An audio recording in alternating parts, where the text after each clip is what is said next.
The Surveyor's Journey into Comanche Territory, 1841, Enchanted Rock, Central Texas. What would you do if you found yourself deep in enemy territory, where every shadow could hide a warrior watching your every move?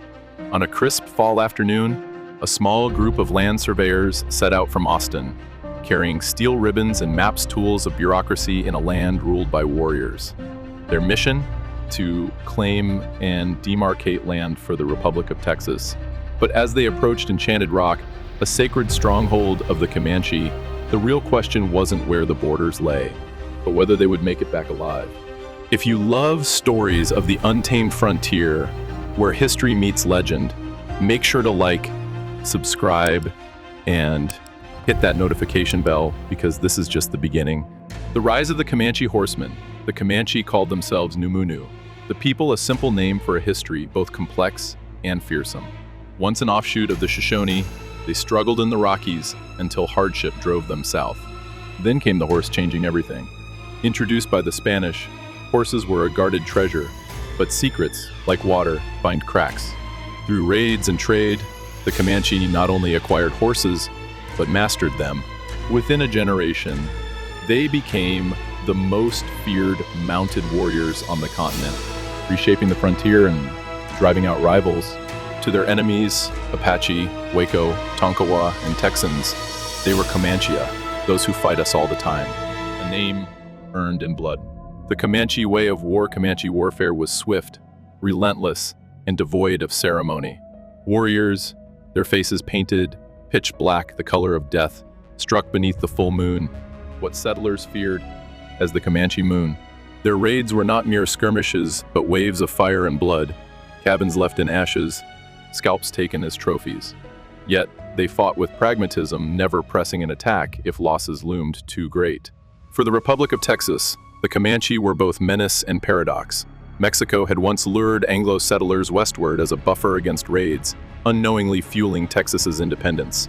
These settlers, promised land, instead found war farms burned, families slaughtered, the frontier a brutal test of survival. Yet they endured, because to them, freedom and land were worth more than fear. Enchanted Rock, a sacred and deadly ground, Enchanted Rock loomed ahead, its pinkish gray mass rising over the plains. To the Comanche and other tribes, it was sacred, a place where spirits of fallen warriors whispered through the wind. Offerings had been made at its base, and trespass was an offense that demanded retribution. The surveyors knew this, yet their mission and the thrill of adventure pushed them forward. This was no ordinary band. Armed to the teeth, they carried Colt Peterson revolvers and .42 caliber Edwin Wesson rifles, cutting-edge firepower for 1841. Many were Texas Rangers, battle-hardened men forged in the fires of frontier warfare. But the Rangers were more than just warriors. They were the product of a frontier that demanded its own law. Their origins trace back to the 1830s, when Stephen F. Austin, the very man for whom Texas's capital was named, conceived the idea of an organized force to defend settlers from relentless raids.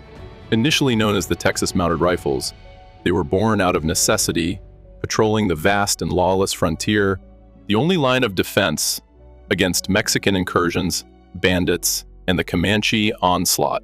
By 1835, this rough band of fighters had been officially codified into a state-sponsored force, a hybrid of military might and law enforcement, uniquely suited for both close-quarter combat and long-distance pursuit.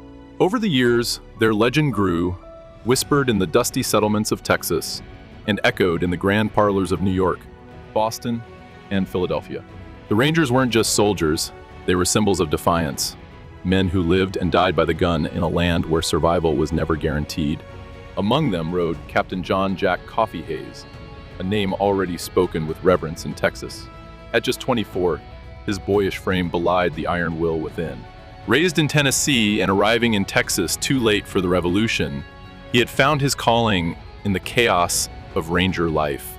Fearless, decisive, and deadly in combat, he was both the group's anchor and the Comanche's prime target.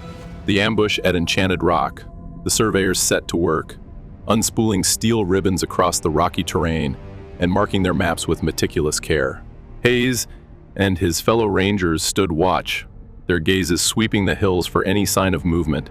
The afternoon was still, the only sounds the rustle of leaves and the occasional snort of a horse. Seeking a better vantage, Hayes decided to ride toward Enchanted Rock alone, his confidence born of experience. It was a fateful choice. The Comanche had been watching. From the limestone cliffs and oak-dotted hills, their warriors tracked the surveyors' every move, their patience honed by years of warfare. Hayes's solitary departure was the opening they'd awaited.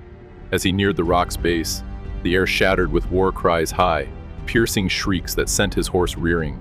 His mind, sharpened by countless battles, calculated his odds in an instant. Retreat to the party was impossible. The Comanche would cut him down before he reached safety. Caught between the rock and his pursuers, Hayes spurred his horse to the base, dismounted, and scrambled up the steep face. His boots slipped on loose stone, but he pressed on, clawing his way to a crevice near the summit. There, he wedged himself in, piling rocks into a makeshift barricade. With his .42 caliber rifle aimed outward and 2 Colt Patersons at his hips, he prepared to make his stand. The Comanche, recognizing their prize, surged after him, their shouts echoing off the rock. The first wave came hard, arrows whistling past Hayes's position. A lesser man might have fired too soon, wasting his single rifle shot and exposing himself to capture. But Hayes held steady, his discipline forged in the ranger's brutal crucible. He brandished the rifle barrel, forcing the warriors to hesitate. He knew their ways they'd avoid heavy losses if they could.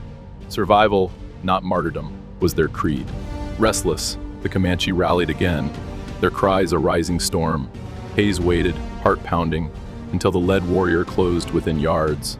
Rising suddenly, he fired, the rifle's roar splitting the air as a lead ball tore into the Comanche's chest. The attack faltered, the warriors retreating to mourn their fallen and regroup. Hayes reloaded swiftly, his hands steady despite the chaos. He checked his revolver's 10 shots remained. The third assault came fiercer, war cries drowning out the wind. Again, he waited, then sprang up, emptying 1 Colt cylinder in a thunderous barrage. 5 shots, 5 chances, and the Comanche fell back once more. As he reloaded, salvation arrived, the crack of gunfire from below. His comrades, battling a larger Comanche force, had heard his shots and raced to his aid. Seeing the Texans' numbers, the Comanche withdrew, vanishing into the canyons with their wounded. Hayes exhaled, muscles aching from the tension, the smell of gunpowder thick in the air. He knew this was just one battle in a war without end, a test of endurance, where only the relentless would survive. A legend, forged in blood. Hayes descended to rejoin his party, his clothes torn, his hands bruised, his face unreadable. The men, who had spent the last moments battling their own skirmish below, looked at him as if he had returned from the dead. Relief flickered in their eyes, but something else, too, an unspoken reverence for the man who had defied death on sacred ground. He had won the day, but as he surveyed the blood-streaked rock and the distant dust trails of retreating Comanche, did he wonder if he had merely survived for another battle yet to come? Under a watchful guard, the surveyors finished their work and returned to Austin, the tale of Enchanted Rock already growing in its retelling. Hayes's legend swelled, his defiance turned into myth, his name whispered even in Comanche lodges. They called him Captain Yak, bravo too much titles of respect from an enemy that valued courage above all. Years later, after chasing Comanche across the plains and leading rangers in the Mexican-American War, Hayes settled in California. In 1853, a package arrived from Chief Buffalo Hump, a man he had once fought and outmaneuvered. Inside was a golden spoon, engraved Buffalo Hump Jr., a gift for Hayes's newborn son. It was an offering that carried the weight of something beyond victory or defeat, an acknowledgement of a bond forged in blood, in war, in something neither could fully name. Hayes died in 1883, buried in Oakland, California, his life a testament to the thin line between legend and history. The story of Enchanted Rock was but one chapter, a glimpse into a man who had spent his life standing on the edge of two worlds, one foot in civilization, the other in the raw, untamed frontier. The questions that remained at Hayes embody the frontier spirit or hasten its downfall. Were the Comanches' brutal raids acts of survival, or a cycle of violence they refused to break? Was their bond a fleeting truce, or proof that respect could outlive war? The frontier does not deal in absolutes. It only leaves behind stories, some etched in stone, others carried on the wind.